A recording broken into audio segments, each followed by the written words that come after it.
こんにちは、斉藤直樹です。今回はこれ iPad を使ってお絵描きをしていこうと思うんですが、 iPad でお絵描きするときにそのままねペンを画面に当てるとカツカツってね、ガラス質の画面にペンが当たってなんかちょっとペンタッチが気になっちゃったり、ツルツル滑りすぎて描きにくかったりすることがありますよね。でね、その解決のためにはペーパーライクフィルムを貼るのがいいよと以前の動画で紹介しましたが、株式会社一連様よりご連絡がありまして、以前紹介したペーパーライクフィルム詳細にラインナップを追加して絵描きの皆さんに喜ばれるようにしましたとご連絡をいただきました。はい、こちらの商品ですね。詳細ってね、名前は一緒なんですが、大きな文字でね、コスパ極めるって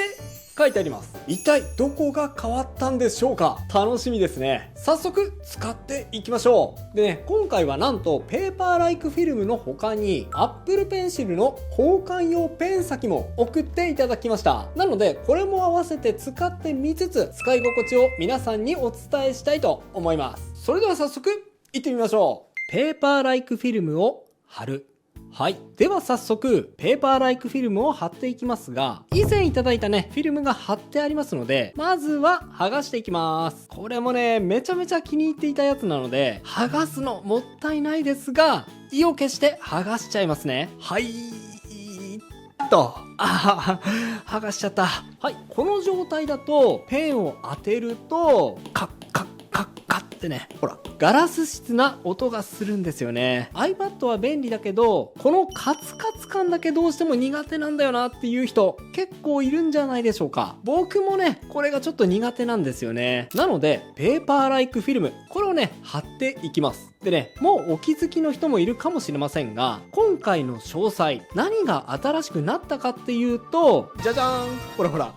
なんと2枚入ってます。はい、これね、例えば iPad 10.2 用のものを比べると、前回は1枚で1880円だったのに対して、今回のモデルは2枚で1780円。入っている枚数がね、多くなってるのに、値段は安くなってんの。すごくない？パッケージに書かれていたコスパを極めるっていうのは、これが原因だったんですね。はい。では、まずは貼る前にホコリを取っていきますね。詳細に同封されているウェットワイプとクリーニングクロス、ホコリ除去シールを使って画面をきれいにしていきましょう。よいしょ、よいしょ、よいしょ、よいしょっと。はい。こんな感じで大丈夫でしょう。フィルムを貼るときには、この位置決めシールが便利です。そのまま貼っちゃうと位置がずれやすいですが、これがあれば失敗を防ぐことができますね。位置を決めたらフィルムに貼ってあるシールを剥がして狙いを定めたら、うおりゃー、めっちゃ気合い入れて貼ってますが、失敗してずれちゃったとしても剥がすことでね、吸着力が落ちることはないということなので、何回か貼り直しても全然大丈夫です。はい。なんとかずれずに貼り込むことができました。でね、やっぱり貼っただけだとフィルムと画面との間に気泡が入ってしまいますので、同封されているヘラを使って気泡をゴシゴシとこすって追い出していきましょう。はい、どうでしょう。完璧ですね。ほらほら、気泡が入っていなくてフラットな状態です。いいですね。はい。でね、貼ってみた感想としては、若干貼りやすさは前回の商品の方が上な感じがしました。この辺は製造ラインや素材の変化によるものでしょうか。ただね、そこまで貼りにくいというわけでもないので、1枚の値段が安くなったコストパフォーマンス的な部分を合わせて考えると、若干の貼りにくさはそこまでマイナスポイントでもないように感じます。 iPad からカバーが剥がれにくくするために少し小さめなサイズにしてある点は前回と一緒ですね。いい感じです。それと前回同様、もし貼り付けに失敗してフィルムがダメになっちゃったとしても、 LINE などでユーザー登録していればもう1枚交換用フィルムがもらえちゃうとのことです。めっちゃこれもね、安心できますよね。はい、フィルムを貼った状態で書き味を確かめていきましょうか。早速書いてみます。どうだろう。おお、いいですね、いいですね。やっぱりね、何も貼っていないツルツルの状態よりフィルムが貼ってある状態の方がカツカツとガラス質なものに当たる感じがなくなってますし、書き心地も紙に書いてあるみたいでしっくりいい感じです。ただね、ちょっと細かいことを言うと、書き味が前回とこれ多分ちょっとだけ変わってますね。そのあたりはラフを描きながら解説していきますね。まずは実際にお絵描きしていきましょ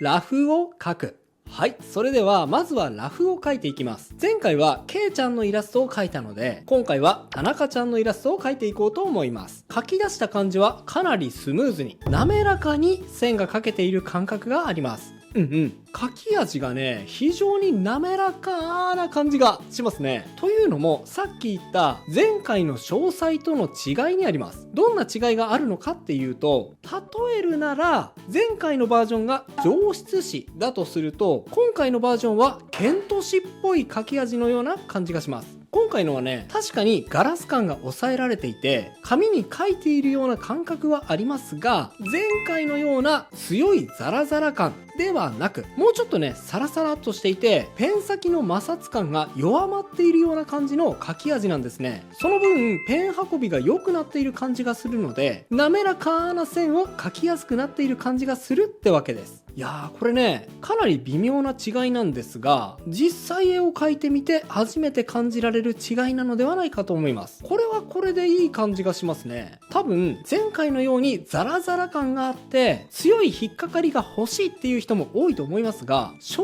直、もうちょっと引っかかりをなくして欲しいっていう人も同じぐらいいるような感じがするので、摩擦感は欲しいけど、そこまでザラザラしていない方がいいっていう人は、こっちの方が好きかもしれません。はい。うっすらと当たりを取ったら、いつも通りグレーで色を塗ってと、全体の形や質量を浮かび上がらせていきますね。いつもは可愛い田中ちゃんを描くことが多いんですが、今回は目力があってかっこいい感じの田中ちゃんにしていこうと思っております。いやー、なんかね、僕板タブレットじゃなく画面に直接描いていくスタイルで絵を描くと、可愛い絵よりもかっこいい絵を描きたくなる感じがあってですね、これちょっと自分でもなんでかわからないので不思議なんですが、多分ペン運びがシャシャってね、ストロークと連動するので、それが気持ちよくて鋭くて速いペン運びを体がしたくなっちゃうんですよ。だから結果的に鋭い線になるので、可愛いよりもかっこいい感じになりやすいんだと思いますね。詳細のペーパーライクフィルムを貼ると、さらに線を気持ちよく描けるようになるので、よりその感じが顕著に出ているような気がします。 iPad を買ってみたはいいけど、なんか書き心地に違和感があって書くのが楽しくないんだよな、なんて思っている人は、一度詳細のペーパーライクフィルム貼ってみてください。書く楽しさが戻ってくると思いますよ。よしよし、いい感じです。全体のラフが出来上がりました。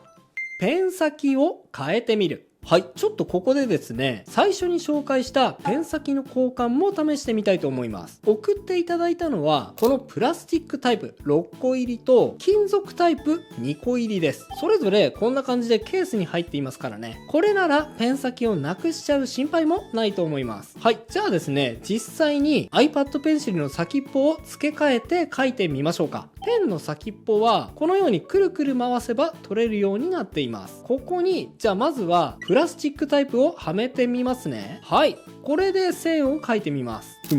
体感では普通に交換前の純正のものと何ら変わりませんね。違和感なくお絵描きができそうです。書き心地変わらないならペン先変えなくていいじゃんって思う人もいるかもしれませんが、いえいえ、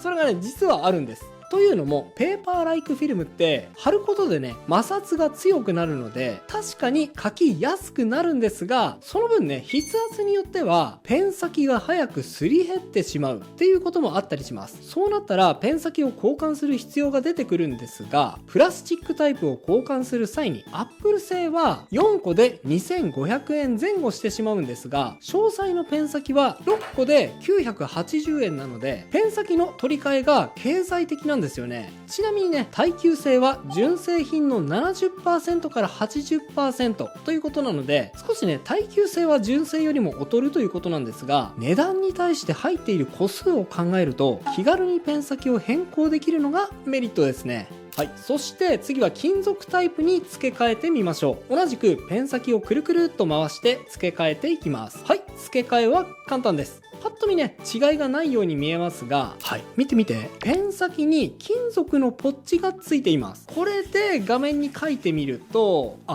わかるかな？ちょっと音が変わりましたよね。こっちがプラスチックの時の音で、こっちが金属の時の音。書き味で言うと金属の時の方が少し摩擦感が増える感じがします。硬い書き味っていうのかな、引っかかりがねより増える感じがしますね。金属タイプはペン先が削れにくいので、あまりペン先を変える必要がなくて、その分経済的ではあります。ですが2点だけ注意点があって、1点目はそもそもペーパーライクフィルムを貼らないと液晶画面に傷がつく可能性があるってこと。もしね金属ペン先を使う場合には、なるべくフィルムを貼った上で使用した方がいいと思います。はい、2点目は筆圧が強い人が使うとペーパーライクフィルムが傷んでツルツルになりやすいってこと。もちろんねフィルムを貼り替えればいいんですが、フィルムの貼り替えにはコストがかかりますよね。なので筆圧が強めな人が金属タイプを使う場合には、その辺はねちょっと注意が必要ですね。線画を描く。さてラフを透かして線画を描いていきましょうか。せっかくなのでペン先を金属タイプにして今回は描いていってみています。描いてみた感じの感想としては特に違和感なく描きやすいですね。実はね多くの金属タイプの芯は実際の接地面とポインタとの位置に違和感を感じやすいこともあるということなんですが、このペン先は全然そんな違和感は感じません。純正のものと比べてもそんな変な感じはしないですね。筆圧が強いとねフィルムが傷むのが早いって言われるとちょっとビビってしまいそうですけど、でもねよくよく考えてみればフィルムは2枚入っているわけですからね。試しに使ってみて思ったよりも早くフィルムが1枚ダメになっちゃったら、もう1枚と取り替えてプラスチックのペン先で使用し続けるのもありですよね。前よりもお得になった分使い心地を気軽に試せるのがこの商品のいいところです。それと今回の商品はケント紙っぽいサラサラの書き味になったと言いましたが、前回のザラザラ強めのバージョンの方が良かったっていう人もご安心ください。今回紹介したサラサラバージョンと前回のザラザラバージョンは今後も併売していくということでしたので、ご自分にとって好みの方を選ぶことができますよ。はい、そんなことを言っている間に線画が完成しました。ここからは仕上げ、色を塗っていきましょう。イラストを仕上げる。さて色を塗っていきますが、白黒ではなくカラーイラストを描く場合、ペーパーライクフィルムを貼るときに注意すべき点があります。それは色味が変わらないフィルムを選ぶってこと。白黒漫画とかそういう色味が関係しない絵を描く人は特に気にする必要はないかもしれませんが、カラーイラストを描く人にとっては色が変わってしまうのは死活問題です。その点でも詳細のペーパーライクフィルムは考えられていて、色再現を優先しているのでブルーライトカットがなく、フィルムを貼っても色味が変わらないんですね。なのでこんな風に色を塗る作業をしていても特にストレスなくカラーイラストを描き進めることができるわけです。さあだんだんイラストが仕上がってきました。今回の田中ちゃんのイラストのコンセプトは直感です。絵ってねやっぱりなんだかんだ言って楽しく描けるのが一番だと思うんですよ。そんなね難しいことをしのごの考えずに、より直感的に脳と指先がつながってシュババババーってね感性の赴くままにペンを走らせるのがやっぱりね楽しいわけですよ。でもねそれがペン先に違和感があったりちょっとした描きにくさによってその直感って失われてしまいがちです。気持ちよく絵が描けなくなっちゃうんですよね。でも詳細のペーパーライクフィルム、そしてペン先はその違和感を取り除くサポートをしてくれます。より直感的に思った通りのペン運びを実現するための手伝いをしてくれるんですよね。今回の田中ちゃんのイラストではそんな直感によって生じた創作によるひらめきの電流がバチバチっときている感じを絵にしてみました。カラフルな中にひらめきの電流エフェクトを追加していき、仕上げの陰影と全体の色味を調整していったら、はい、描きやすさ倍増。 iPad で絵が描きやすくなる進化したペーパーライクフィルムを使ってお絵描きしてみた直感バチバチの田中ちゃんのイラスト完成です。いかがでしょうか。最近ではね必ずしもパソコンが必要なくなってきて iPad だけでお絵描きしている人増えてきたと思うんですが、そんな iPad お絵描き生活にちょい足ししてペーパーライクフィルムを貼ってみることで描き心地が改善してかなり楽しくお絵描先できることをお伝えできたのではないでしょうか。今回の動画を見て詳細のペーパーライクフィルム、そして交換用ペン先気になった、使ってみたいという方はですね、動画下の概要欄に情報を載せておきましたので、そこからぜひぜひチェックしてみてくださいね。それではまた次回の動画でお会いしましょう。バイバイ。